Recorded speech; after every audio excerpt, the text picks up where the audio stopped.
Welcome to Impact OC, the only program showcasing the people and organizations shaping Orange County. With your host, Don Camber. Hello, live from the OC Talk Radio studios at UCI's Beale Applied Innovation Center. I'm OC Talk Radio Public Affairs Director Don Camber with another great guest positively impacting our community. Today, I welcome Compassion with Action CEO and founder Darlene Turgeon. The organization's mission is to support the forgotten and bring hope to the lives of women and children in crisis. Thank you, Darlene, for being on Impact OC. Thank you for having me, Dawn. Darlene, please explain how being a single mother of 3 in Orange County, working as a waitress, prompted you to create Compassion with Action. Well, thanks for asking that. It's ancient history, but I will say years ago I was raising my 3 children in Orange County on a big $13,000 a year salary from waitressing. I obviously didn't work at any humongous, wonderful restaurants. I worked at Marie Callender's. And the joke in our family is still, well, Mom, you fed us soup and salad, but then the next day it was salad and soup, so I thought maybe they think it was different. I usually had 3 jobs because I had 3 kids and they all wanted to eat at the same time. Go figure. So many years later, Dawn, I thought there are women out there like me still, even though my kids were young adults, that just, they're doing their best. They're doing their best. They're working a couple jobs. They, again, maybe don't have child support any more than I did. Maybe they do. Either way, they need a little helping hand, and they just need somebody to bless them and let them know they're not forgotten. So I started in Las Vegas about 15 years ago, give or take, and 10 or 15 of us women would get together at my house, and we would just have salad and talk and say, who knows somebody that we can bless? And that's how it started. When I moved to Orange County, I didn't have any girlfriends here, so I had to kind of wait and get involved with some groups online, some social media things online, and in my community in Dana Point, met some nice ladies and said, hey, what do you think? Would you help me do that too?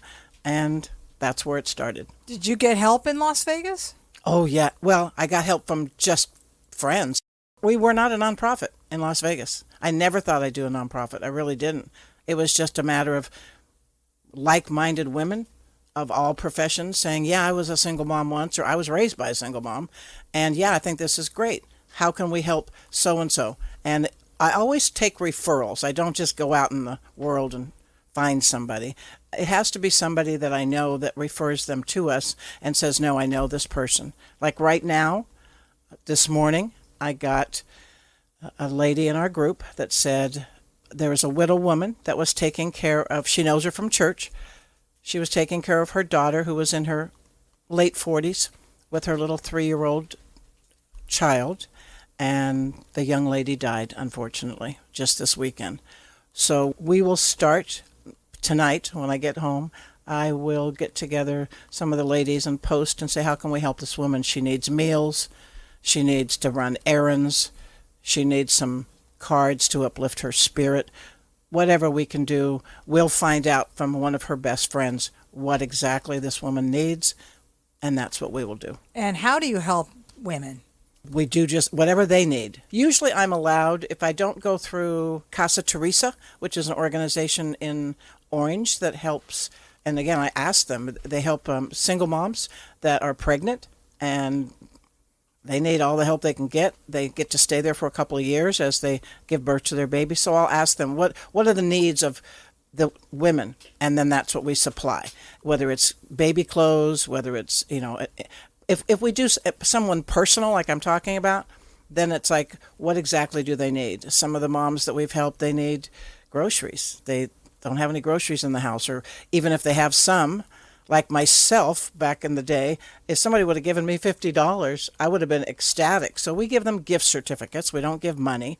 Gift certificates, maybe clothes for the children, diapers, realistic and practical things that family needs. So tell us about the people who are involved with Compassion with Action. I've got the best ladies, and now I'm happy to say a few gentlemen have come along too, because they have servant hearts as well. It wasn't meant ever to be just a women's club, because that's not it. We all love each other, but it's not a social group. Now it is a nonprofit. We are a 501c3 organization, so we're pleased and proud to say that. We're accredited, by the powers that be that say that you're supposed to be accredited. And now we have, oh gosh, you name the walk of life. A lot of women are still working.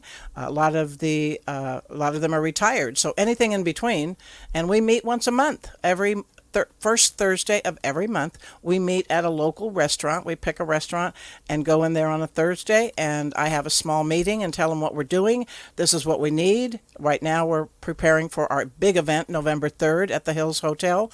But mostly if it's just, every month we bless somebody. So we'll say, hey, we're blessing these victims of sex trafficking I heard about through another connection of mine. This is what they need. We're getting together toiletries. We're getting together, small diaries, something like that for them, because they live in apartments and they don't have a lot of room. So it's not like we're bringing furniture or anything.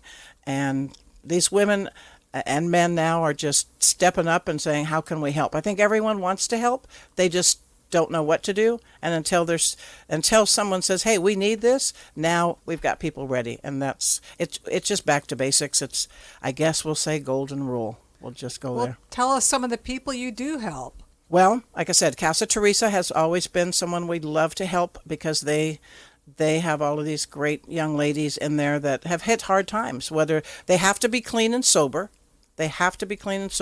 so those single moms are in there, pregnant, ready to deliver. I've toured the facility a couple of times with some of the members of CWA, Compassion with Action. But more importantly, we also help Laura's House. We all know that's domestic violence in Orange County, and I will call them from time to time and say, how many women do you have in your emergency shelter? 5 or 6, okay. How many children do you have? They'll tell me. Give me the ages of the children, boy or girl. Obviously, no names. We never meet those people, but then we drop off what they need. So we call them baskets. We make pretty baskets, make them up, and put toiletries and pretty things in that all ladies would like, just to warm up these and inspire and encourage some of the ladies that are living in less fortunate places. And you help victims of human trafficking. That's our new passion. I shouldn't say new, because it certainly isn't a new epidemic, but I was introduced to Operation Underground Railroad. Well, let me back up. I was introduced to Lori Burns. I have to give credit where credit is due. Lori Burns was introduced to me in this way. I was at a happy hour, and obviously no one was talking about sex trafficking. And one of the ladies was there. I didn't know. I just met her. And she said that she used to go help the teens in Mission Viejo, and the street teens. And I said, I'm really interested in that, because I used to do that in Las Vegas. Who does that in Orange County? She said, my neighbor. Her name is Lori Burns. I said, can I get an introduction? Absolutely. I said, okay, I appreciate it. She says, well, she also takes in victims of sex trafficking. She has a large place called Vera's Sanctuary in Tribuco Canyon. I said, and she'll talk to me? She said, absolutely. Next day, I got a text, Lori's waiting for your call. I was in tears as I walked the property, and I told Lori, I said, we're celebrating our 1-year anniversary. I don't know what we can do for you, because we're just a small organization. She said, we always need paper towels. We always need toilet paper. I said, okay, we can do that for sure. And she said, would you like me to speak at your celebration for your 1 year? And I said, sure. Okay. She said, well, I usually charge $1,500, but I won't charge you anything. I said, deal.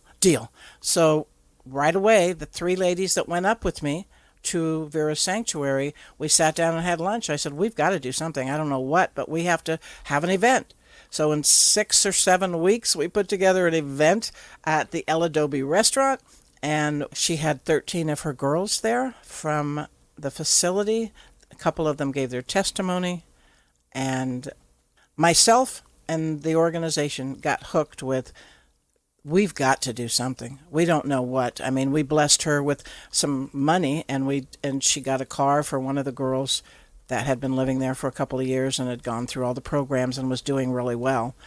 But then I was introduced at the same time, actually. Someone said, "Do you know who Tim Ballard, Operation Underground Railroad is?" I said, "I have no idea. No idea." And I started watching YouTube videos like everyone does, no matter what. How do you do what? Go on YouTube. And I just got immersed in the life of children and women being hurt in so many ways, online and personally. And the more I got into it, the more involved I became, and so I educated the best I could the organization and brought in some speakers, not from OUR necessarily, but other people in the area that know a lot more about sex trafficking and prevention than I do. And everyone was like, "What can we do, Darlene?" So we had, this last May, we had an event at the Hills Hotel again, and we were blessed to sponsor what they call an ESD canine. And a lot of people obviously don't know what that means. Electronic storage device, canine. Those dogs are trained, just like dogs can sniff out, bombs, and they can sniff out drugs. These dogs are taught to sniff out the SD card because there's a chemical that's emitted from the factory on all of our devices. So the perpetrators, the pedophilers, that their house is being raided by the wonderful police officers, they've got the search warrant, they go in, they sweep the room, they find whatever they find, and then they send in the dog. And the dog finds all the evidence that they can't find because the perpetrators got it hidden in stupid places, in the refrigerator, in a water bottle, underneath the carpet, in the trunk, by the spare tire, wherever. And the dogs find it, and that's the information and the evidence that the police need to have a solid case against the perpetrators and hopefully put them in prison for many years, if not life. And you have a big event on Friday, November 3rd. That's called a Night of Hope fundraiser at the Hills Hotel in Laguna Hills. Share with us what's going to happen. Another exciting event. We're going to have music by Daniel Morris. Everyone look him up on Instagram. He's wonderful. He's a violinist. He's going to be giving us all this beautiful music for our sit-down dinner, which will be gorgeous. The Hills Hotel just does it up right. They're just excellent. I love that hotel and my sales director that I work with. But then Operation Underground Railroad will come in and talk a lot about sex trafficking, sexual exploitation, which is a long word for online, and the children that are online playing games and on the internet and whatnot, and they don't know. They're babies, they're children, they don't know they're being exploited. And then our goal is to raise $50,000. We raised $24,000 in May for the dog and the training and the handlers from the police department. They all have to be, taken care of for at least a year, and so that's why the dog is, the training and everything is that price. And November 3rd, it's at 6 p.m., and the tickets, they can go to the website, they can go to my website, I should say the Compassion with Action website, and get tickets on there, compassionwithaction.org, compassionwithaction.org, go to events, and there you go. And the money raised will go to OUR. And explain how you will spend the money. We will have a project. I'm dealing with the director, the corporate director, as we speak, about exactly which house, which place, which project in the United States. I know there's many needs all over the world, but my board and I both said we want the monies to stay right here in the USA, and so they're working on which home, which organization that they work with themselves, OUR works with, to get the survivors of these heinous, what should I say? What's the word I'm looking for? The women and children that have been trafficked. Heinous crimes. I was looking for that. They work hand in hand. They vet out other organizations. I'm going to introduce them to Lori Burns and the Teen Project because I don't know that they know her. She's got definitely a few houses that hopefully she could bring more children in. And when I asked her, I mean, I know what she does there. I've been there. I see what she does. She gets them off of drugs. She gets therapy, education, gets them help getting a job or a GED. The mind has to be healed, and it's going to take a while. So that's where the money's going to go with OUR. And as soon as we decide on where that's going to go, whether it's California, whether it's out of state, I don't know yet. But it's going to be in the United States. I know that to be true. What are some of the misperceptions people have about human trafficking?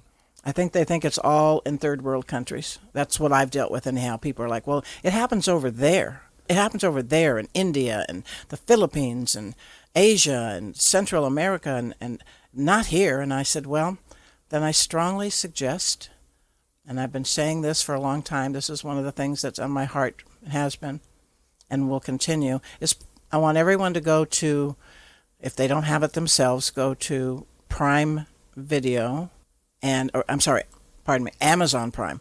And there's a documentary that says it's happening right here.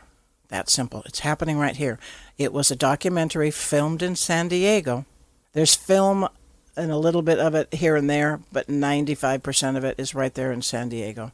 So when people have seen that at my house, at friends' houses, you can rent it, on Amazon or whatever you want to do. My mission is to show this to every parent at a church, at a library, at somebody's clubhouse, and just keep showing it, because when they see it, then they get it. Johnny's just playing a game. He thinks he's talking to a pal or somebody that he doesn't know in the chat. He's not talking to that. He's talking to a bad person. I'm not the end-all be-all when it comes to this, Dawn, believe me. But the more I learn, the more I want to share with people, and the more we want to help educate and bring awareness, because I do believe that awareness is the key. A lot of people have said, well, I think a lot of people in Orange County, Darlene, are still in a bubble about this. I said, well, you just met the bubble popper, because that's what I do. I just want them to look at it. Once they see this, I know the film, the movie just came out July 4th about Sound of Freedom. I know many people that once they walked out of that and said, I had no idea. What can I do to help? And that was all filmed, overseas, of course. But it's a hard subject. Nobody really wants to talk about it. This isn't something you want to go out to dinner and happy hour with and talk about. But it has to be talked about, because it's getting worse and worse and worse. And I've heard different figures, so I don't even quote numbers because half the time I don't remember them. But it's really humongous, the amount of money that is made on sex trafficking of so many levels, not just the child. That they always think, well, it's the child. It's those movies where they grab the child and run and they take them to another country. Yeah, that's that. But it's happening right here. I heard just the other day in Mission Viejo, I saw the newspaper write-up. 2 19-year-old girls. 19, not 12, not 2, not 4, not 12. 19-year-old girls just wanted to go to the park, have their salad, eat dinner, and watch the blue moon. And they were almost accosted. Almost accosted. So they knew enough not to run to their car.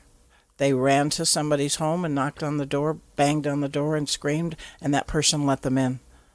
So the guy that was talking to him, well, it was a woman first. That's what happens. The woman, all dressed up and nice looking. Nobody suspects that. She talked to him for a few minutes. She took her scarf off in the park and dropped it on a bush. That was a sign for the other guy to come in. And the other guy that came in was nicely dressed, wasn't scuzzy looking like people think. Went up and talked to him, made them nervous, and they started to get away from him. He kept following them, and they knew not to go to their car. They went to somebody's house, and thank God that angel, whoever it was behind the door, opened the door and let them in. What are some of the signs that someone may be a victim of human trafficking? There are so many signs. I could never explain all of them, but the kids just have to be so aware of who they're talking to, whether it's at a Starbucks or not, because they call these Romeos grooming. And a nice-looking guy in a suit and tie at Starbucks is grooming these girls because he sees them every week or every day when she goes in for a coffee, and they're just like, hey, how are you? They don't know. They break down their cautiousness, I guess you could say. And then the younger children, a lot of it is online, but even the younger ones, I heard this story. I don't know who it is, so I'm just going to say I heard this story through good sources, that a little boy was just playing a game online, and Johnny, he thought, was asking him, you go to this school, right? You go to this school? Yeah. Gave him the name of a school. Yeah. Yeah, a little bit later on, it was like, you like toys? Yeah, I like toys. Now, this is a 7-year-old child. They don't have that wherewithal to rationalize anything. And the person, the friend online said, hey, I'm going to bring you some toys to your school tomorrow. Look for my white van. This little 7-year-old just, hey, got the toys, went to the van, got the toys. And they took some horrific pictures of him, but then he went home. And he told his mom and dad, hey, this person, he's 7. He doesn't have a filter. This person gave me these toys. Johnny, who gave you these toys? So again, I'm not a mother of a 6 or a 7-year-old anymore. My grandchildren are even young adults. So that's not my expertise to talk to that. But without scaring a child what to say, the experts know how to do that. Whether it's OUR, whether it's Lori Burns, whether it's a lot of people I deal with at different churches, law enforcement. There's so many avenues that they can go to that give them information. I'll give a plug to one other website because I haven't even met this woman yet, but I know I will. Her name is Opal Singleton, and her organization has been around for a long time in Riverside County area, and her website is called millionkids.org. So much information on there for parents of the signs to look for and how to talk to your kids. They have to be talked to. So, like I said, it's not the happiest subject to talk about, and I love every single month we still bless some single mom or some organization. We will never stop doing that because real people need real help. But the sex traffic thing has got to be, we've got to do something. And, we don't always know what to do, so we have to get educated to do it. How did you come up with Compassion with Action, the name? Truth be told, I was reading the good book, and I saw that he was moved with compassion. And I followed the Lord very closely, and when I read that he was moved with compassion, it hit my heart that we should be moved with compassion. But compassion is a great word, but it's just a word unless you do something with it. So the action is important. We have to give back. We have to serve. We have to be a blessing to somebody, and I'm a true believer that most people in this country are blessed to be a blessing. If that's a smile, give a smile. If you can buy somebody a bottle of water or something, do that. But keep your eyes open for those people that I always say I was like a little duck in a pond as a single mom. The top of the water, the duck looks like the duck's just gliding. And they're going across the water, but the feet underneath are just going a mile a minute. And that's kind of what single moms and single dads are. They're just trying to keep their head above water. So if you know a single mom, appreciate them. Single dad, appreciate them. And do what you can for them. Again, even if that's go cut their grass and you maybe don't have any money to give them, if you do want to get involved with an organization such as mine, we welcome you, and we'll do what we can. We're not the experts, and we can't do everything for everybody, but we certainly do our best. And like I said, our organization is just filled with compassion. And a lot of the ladies have said, I was looking. I talk to strangers, and they tell me, oh, I was looking for an organization like this. And I go, well, here we are. Look no longer. Here we are. Let's go do something. And keep your eyes open. I tell all the ladies and the gentlemen, keep your eyes open for somebody we can bless. I don't mind at all giving to Laura's House. We love it, Laura's House and Casa Teresa. But let's go help that one Darlene. Let's go help that one Susie Q that they never expect. It's like, here you go. It's queen for a day. Back in the day, queen for a day. That It makes somebody really. I've had the pleasure of seeing some ladies face to face, and when they cry, they said, "You have no idea." And I said, "I do. That's why we're here. I do." And so do a lot of people in my group that were single parents. But now do me a favor. Oh, what can I do for you, Darlene? One day when you can do something, do that for somebody else. Please pay it forward. That's really compassion with action. Being compassionate and empathetic are great traits, but I'm kind of bold like this. What are you doing with it? We can be compassionate all day long. What are you doing for somebody? They need a meal? Give them a meal.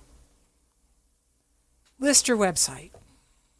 Website, compassionwithaction.org. Long, I couldn't get cwa.com, so don't go there. But compassionwithaction.org. And there's a contact page in there. Sign up for the newsletter. Be so kind as to donate. Even a donation of $10 a month every month really helps, because every single one of the board, and myself included, are all volunteers. There's not a one of us that makes a salary, and that's the way we like it. So you're helping, with the few costs that we do have as an organization, but 99% of it goes right back out to somebody that we're going to bless. Thank you, Compassion with Action CEO and founder Darlene Turgeon, for being on Impact OC.